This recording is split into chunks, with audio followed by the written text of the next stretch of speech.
Mais qu'est-ce qui cloche chez moi? Bienvenue dans ce deuxième épisode. Nous accueillons Mathilde qui nous dit: «Je ne mange pas, je bouffe». Mathilde, elle vient consulter parce que depuis qu'elle est adolescente, elle a des grosses compulsions alimentaires. Elle n'arrive pas à contrôler son alimentation. Elle a essayé énormément de régimes et là, elle a besoin de comprendre, elle a besoin de mieux ressentir, de mieux vivre ce qui se passe pour elle. Donc elle m'explique que ces compulsions alimentaires, elles arrivent quand elle est dans des moments de transition. Elle est sur le canapé, par exemple, elle vient de finir un livre ou un film, et là, elle est prise d'une envie furieuse de manger. Elle file dans la cuisine, elle ouvre le placard, elle peut manger tout le paquet de biscuits, et elle a bien conscience qu'à ce moment-là, c'est pas adapté. Elle serait, en temps normal, dégoûtée par, tout ce qu'elle peut avaler. Elle peut dévorer aussi tout ce qu'il y a dans le frigo, et elle comprend bien qu'en fait, eh bien, ce n'est pas adapté du tout, puisque quand elle mange normalement, elle ne peut pas, manger toute cette nourriture.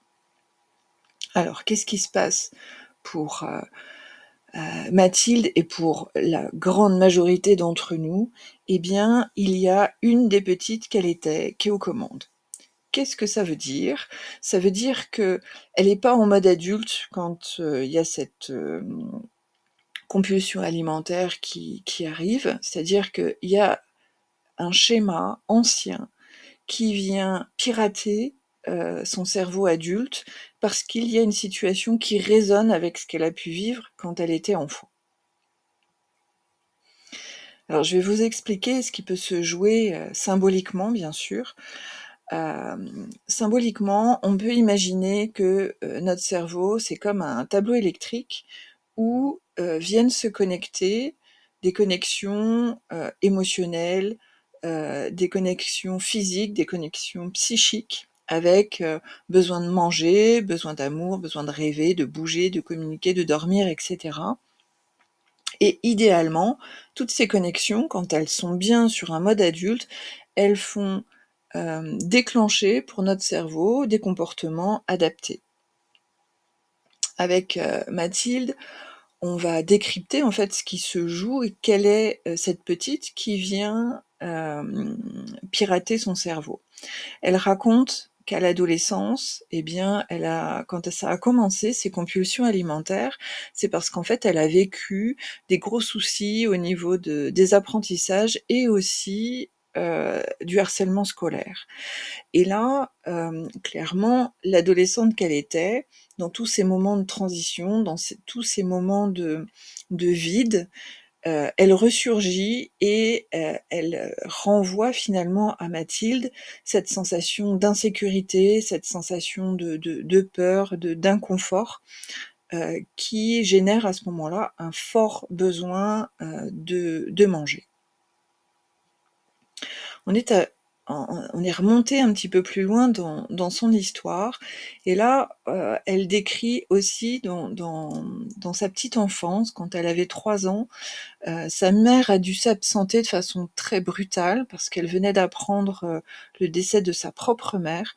Donc, la mère de Mathilde est partie pendant 1 semaine, et à cette époque-là, en fait, on prévenait pas forcément les enfants de ce qui se passait, et quand sa mère est revenue, elle décrit que Mathilde était comme, hem, anéantie, comme sidérée, elle ne mangeait plus, elle dormait très mal, et c'est un épisode qui forcément participe d'une façon ou d'une autre, à ce qui se joue pour Mathilde dans ses compulsions alimentaires. Donc la petite qu'elle était participe aussi à pirater son cerveau dans tous les moments de vide, parce que ça vient renvoyer, ça résonne sur, un fort sentiment d'insécurité. Il se peut aussi que, le bébé qu'elle était, pour plein de raisons, parce que dans la vie d'un bébé, il peut y avoir plein de situations d'inconfort, d'insécurité, de besoins qui ne peuvent pas être, nourris par les parents, même s'ils font du mieux qu'ils peuvent. et il peut y avoir des connexions bébés qui restent effectivement dans notre cerveau et qui viennent pirater aussi notre cerveau. C'est bien souvent bien plus compliqué à décrypter et le côté positif, c'est qu'on n'a pas forcément besoin de tout comprendre, de tout savoir pour neutraliser et dépasser, des, connexions, enfin un piratage des connexions bébés. Donc forcément, quand on se fait pirater notre cerveau comme ça par des connexions des petits qu'on était, on se sent dépassé, impuissant et l'idée c'est d'aller trouver une façon de reprendre les commandes. Et comment on fait? Alors, on va pas les écarter, on va pas les contrôler, mais au contraire, on va, les accueillir. Qu'est-ce que ça veut dire? C'est-à-dire qu'on va trouver une façon d'accueillir ces compulsions ou tout autre, symptômes qui, sont générés par ce genre de phénomène, de schéma, antérieur. Donc là, pour Mathilde, l'idée c'est qu'elle accueille ses compulsions comme s'il y avait vraiment un bébé, une petite ou une adolescente qui était au fond d'elle et qui a besoin d'être bercée, d'être rassurée, d'être consolée, d'être aimée. Alors au début, on a l'impression d'être ridicule, hein, ça c'est tout à fait logique. On peut avoir aussi l'impression que ça prend du temps avant de faire de l'effet, c'est normal. Et c'est ce que nous dit, Mathilde, hein, c'est que, elle prend le temps, à chaque compulsion d'aller, rassurer la petite, qu'elle était.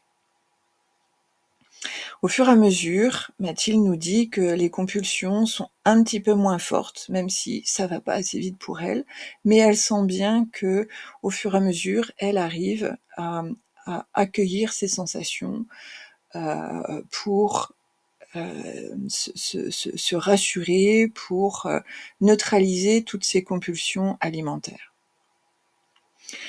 C'est le même principe en fait qu'on va retrouver avec d'autres symptômes comme, des crises d'angoisse, des colères irraisonnées et en fait tous les comportements qui ont pas trop de sens dans votre actualité. Vous voyez bien que, finalement le principe il est assez simple. En fait, c'est assez simple de comprendre ce qui se passe. Par contre, c'est important de garder en tête que ce processus, d'accueil et de réaménagement des connexions douloureuses de notre histoire, il est parfois long et il peut faire remonter des sensations qui sont extrêmement difficiles et douloureuses. Ce qui fait que c'est important, de se faire accompagner pour pouvoir se sentir compris, pour se sentir soutenu dans ce processus de réaménagement et de guérison. Donc se faire accompagner, ça va nous permettre à chacun de comprendre ce qui se joue et de pouvoir décrypter en fait tous les phénomènes, tous les contextes, toutes les situations qui ont pu nous mettre en difficulté.